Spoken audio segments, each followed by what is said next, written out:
Pessoal, acho que vocês já devem ter visto na internet, ouvido no rádio, ou visto na TV, várias promessas milagrosas que falam sobre a cura dos transtornos mentais. E hoje eu tô aqui com a Priscila, que é psicóloga, e a gente vai falar um pouco sobre isso. Por que existe tanta coisa por aí, atualmente, prometendo curas e milagres? Isso é uma questão, né? A gente tem que ter uma dissociação muito clara sobre quais são as crenças que as pessoas têm. A gente tem um respeito enorme por isso, mas entender que em alguns momentos a pessoa precisa de uma ajuda médica ou psicoterapêutica.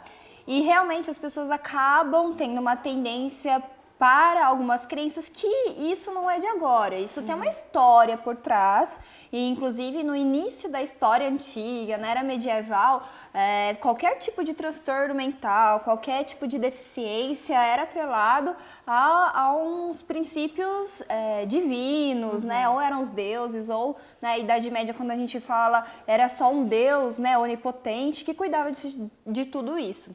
Então, muitas das vezes, as pessoas associam justamente a busca de uma cura, de uma terapia alternativa, algo nesse sentido, como se tudo isso fosse uma cura somente espiritual.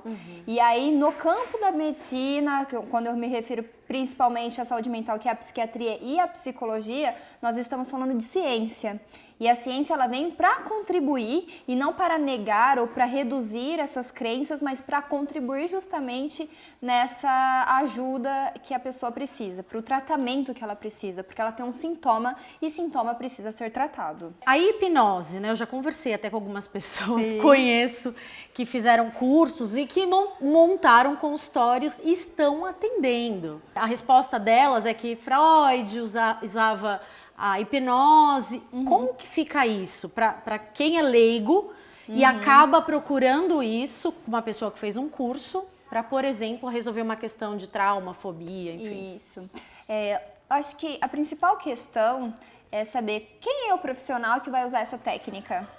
Eu posso fazer vários cursos, aprender várias técnicas, como, por exemplo, a hipnose, mas qual é o respaldo que esse profissional tem para lidar com aquilo, com aqueles conteúdos que o paciente, que essa pessoa vai trazer, né? O Freud, quando ele inicia a sua carreira, ele realmente usou a hipnose e a partir de um momento que ele foi avaliando os seus pacientes, ele percebeu que ele nem precisava mais, né? Tanto é que a metodologia do Freud é da associação livre, ele senta, em uma conversa, ele deixa que as ideias fluam, né, que o paciente traga o que ele está sentindo naquele momento. Mas lembrando justamente, não é uma questão só da técnica, mas quem é? Qual é a profundidade teórica que esse profissional tem? Qual é a metodologia que ele trabalha? Eu não posso falar, olha, eu sou formado em engenharia e de repente eu vou aplicar hipnose nas pessoas. Qual é o meu fundamento para isso?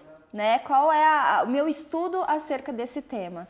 Então, E o estudo geralmente é um mês, 3 meses? Enfim. Tem cursos hoje, você faz um final de semana, né? Eles tendem a reduzir alguns módulos. Não estou dizendo especificamente da hipnose, mas de outras metodologias que têm se utilizado para essas curas, para esses tratamentos, e que às vezes não tem esse cuidado, esse policiamento em relação a profundidade teórica, né? Inclusive é uma coisa que eu trabalho, né, quando eu estou na área acadêmica, que é ter sempre a teoria como a ponta de uma pirâmide, e que a partir dessa teoria eu tenho então a prática e a técnica. Não adianta eu ter técnica sem a possibilidade de habilidades de prática, que eu atue, que eu faça simulações, para até eu realmente poder praticar isso num paciente, e principalmente a base teórica.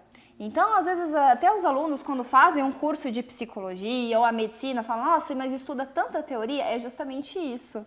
Porque a prática, ela só existe a partir de uma teoria.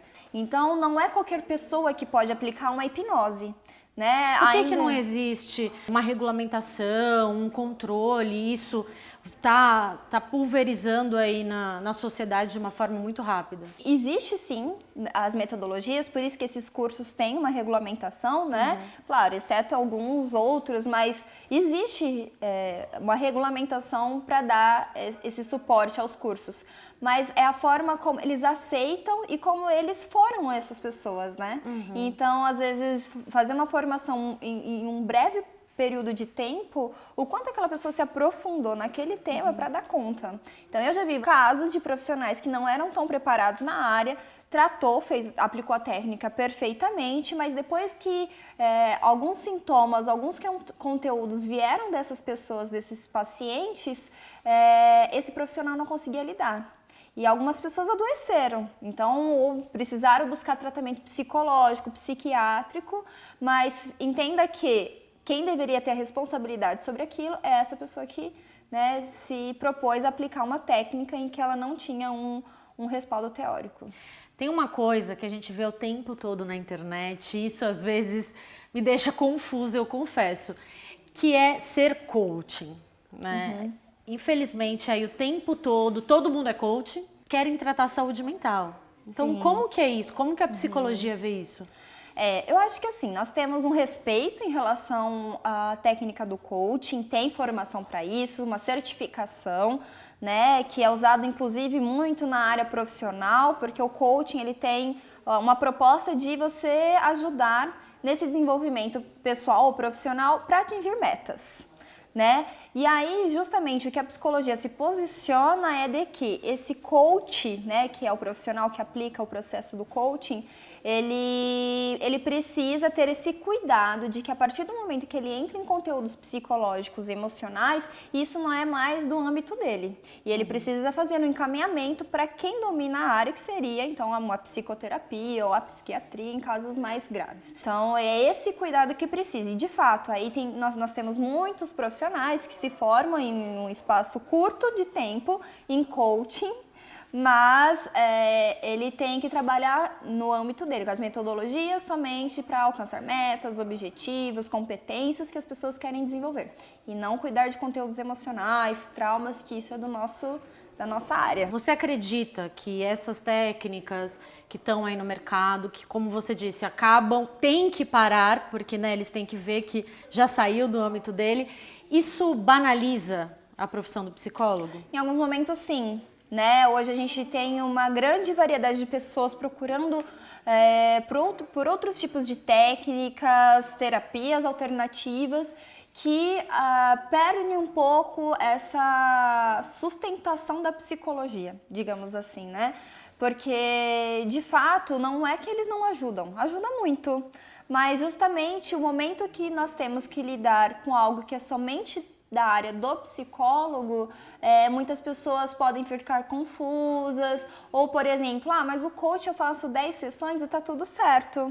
Na psicoterapia, às vezes eu tenho que ficar 1 ano, 2 anos, porque a hora que a gente começa a trabalhar o conflito, as questões emocionais, nem sempre isso é fácil. Às vezes isso é doloroso, né? E aí num outro processo que é de curto prazo, é muito mais fácil de lidar, né? O processo terapêutico, ele sempre vai ser doloroso, porque é gerar mudança, gerar autoconhecimento, sempre vão ter questões nossas para serem revistas, serem refletidas, e isso é de extrema importância quando a gente fala dessas outras terapias ou dessas outras técnicas de desenvolvimento que são importantes, têm a sua fundamentação, mas não pode ultrapassar o nosso limite. O que você diria para quem está assistindo, que está aí sofrendo com uma questão emocional, quais os cuidados que essa pessoa precisa ter na hora de buscar uma ajuda para um sofrimento emocional, uma dor emocional?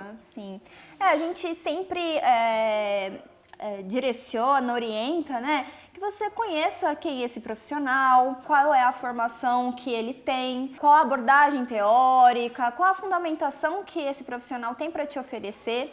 E o principal, ele precisa criar um bom vínculo, né? O vínculo é extremamente importante, porque é a forma como você vai se sentir à vontade, como você vai trabalhar os seus conteúdos. É um processo sigiloso, mas que você tenha que se sentir muito confortável, porque é a pessoa que vai lidar com toda essa sua trajetória, essa sua história de vida. Então, assim, sem banalizações. Vamos procurar, ainda que eu não tenha sintoma nenhum grave, a psicoterapia é sempre uma forma de autoconhecimento, autodesenvolvimento. Trabalha a sua autoestima, trabalha a sua autoconfiança. Ela é super importante. E vamos lembrar também que não existe uma fórmula mágica, não existe um milagre onde você vai uma semana e vai estar ótima, né, Pri? Não, com certeza, não tem, né? Cada um tem a sua história de vida, cada um tem seu repertório, mas com a ajuda a gente sempre pode melhorar mais, né? É isso, pessoal. Espero que vocês tenham gostado. Curtam as nossas redes sociais, curte o canal, aperte o sininho para você receber todas as informações e a gente se vê no próximo episódio.